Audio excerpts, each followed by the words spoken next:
So, all the respect in the world to a whole bunch of NBA players that I don't feel like talking about right now, but in my opinion, the Most Improved Player award comes down to three guys: Buddy Hield, D'Angelo Russell, and Pascal Siakam.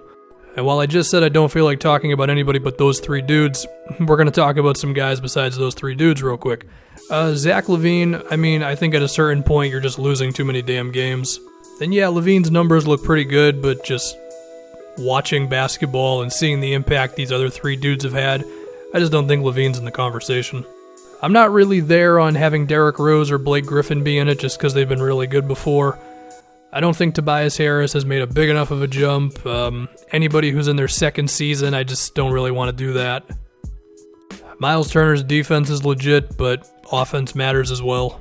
And then between Julius Randle, Nikola Vucevic, Montrezl Harrell, it's either a matter of playing against second units too much, or maybe your stats are not as amazing as they may seem if you just start listing box score numbers. I don't know. I think it's these three guys. The one thing you could say is, well, it's Siakam's third year and it's Buddy Hield's third year, so is that a little too early in their careers? I don't think so for them because of the jumps they made and the fact that their careers were kind of clouded in uncertainty before this season. And as for D'Lo, it's his fourth year. I think that's fine. So I guess to start this, I can just make a case for each of the three guys. Let's start with Buddy Hield. We all thought the Kings were going to be terrible this season.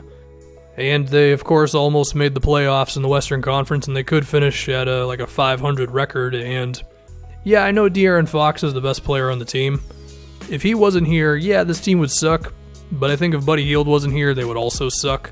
Because they've needed Buddy's shooting a lot. The guy is one of the most efficient players in the league this season. His 7 to 8 threes a game and nearly 59 to 60% true shooting is pretty damn good, to the point where maybe it's going a little underrated. We've all talked about the Kings all season and how fun they've been, and Buddy Hield certainly gotten a lot of praise, but I think even then we haven't credited him with just how good he has been on offense.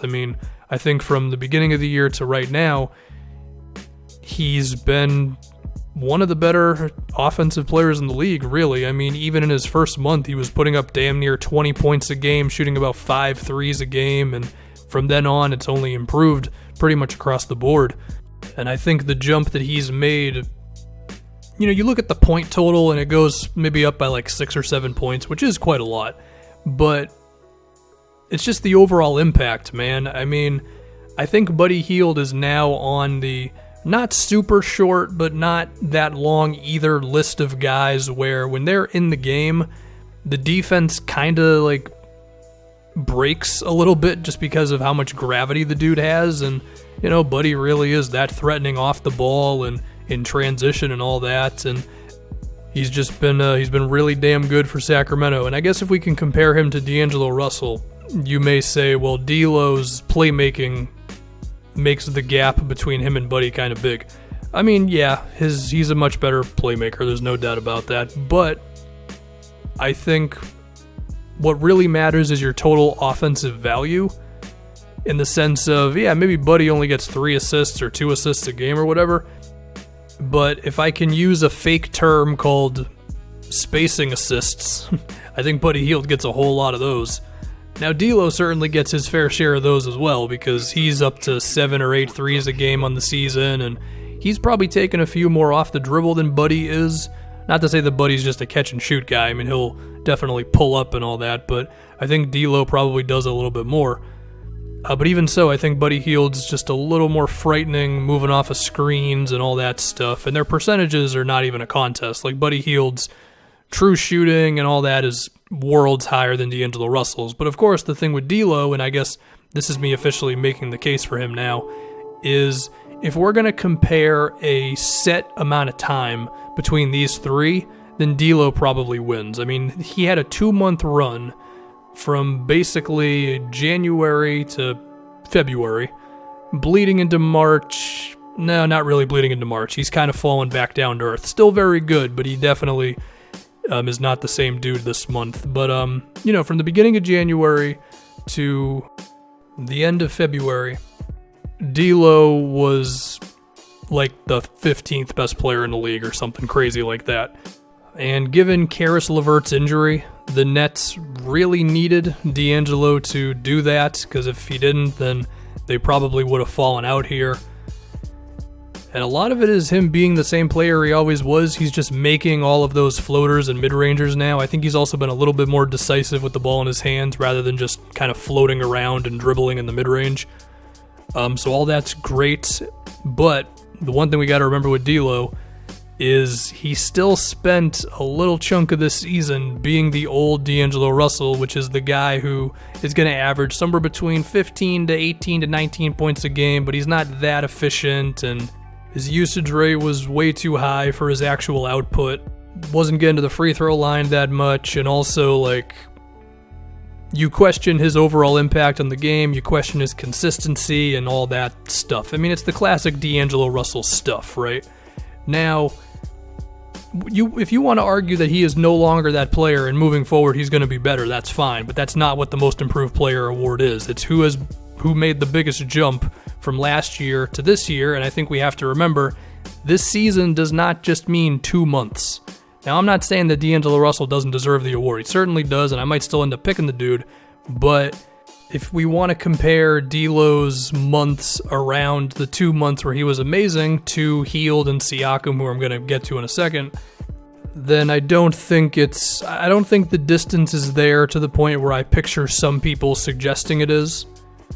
Also, just to get to the whole, well, D'Angelo Russell made an all-star team, I mean, I think Siakam had a decent case for that last all-star spot because, again, the entire season counts, and that was like right at the peak of D'Lo's run, and the first couple months still happened.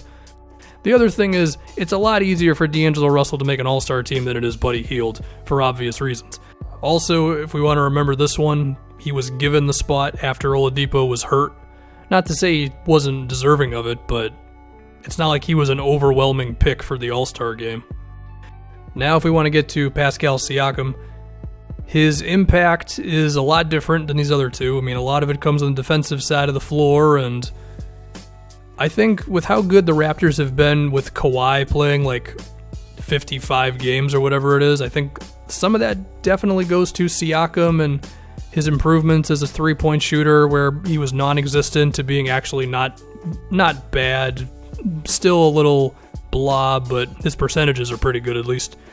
Going off the dribble, attacking closeouts, and his activity on the boards and his overall impact pretty much. I mean, he's been very good to, I guess, great in kind of all areas for Toronto.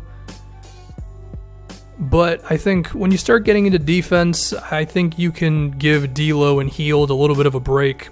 Not to say that you can discount Siakam's impact on defense, because it's still big, but I mean, you can find ways to hide D'Lo and Hield, and hell, the Nets defense has been kind of awesome for a while now, so even if D'Lo is not the defender that Siakam is, it's not coming to a negative impact, so as a result, I don't think it's something you need to point out as much. And a similar thing for Buddy, too. I mean, the Kings are like a mid-tier defensive team, so yeah, I think it's fine there. The other thing you could say with Siakam is it did take him a little bit of time to really get going. Granted, his first 2 months still had a lot of the box score doesn't tell the whole story, but maybe he can be penalized a little bit for that. I mean, to me, Siakam really started going nuts around January. That's when his efficiency really jumped up. And I mean, November he was awesome, but then he kind of dipped down a little bit in December, and his shooting was kind of bad. And then from January and on, he's been pretty awesome. So, yeah. I think you can make a pretty good case for any of these three. My pick is going to be Buddy Hield, because I think the difficulty of doing it in the Western Conference may be the thing that puts him over the top for me. But I don't know. I mean, if you asked me to do this tomorrow, then I might go D'Lo or Siakam. So at the moment, I'm feeling Buddy Hield.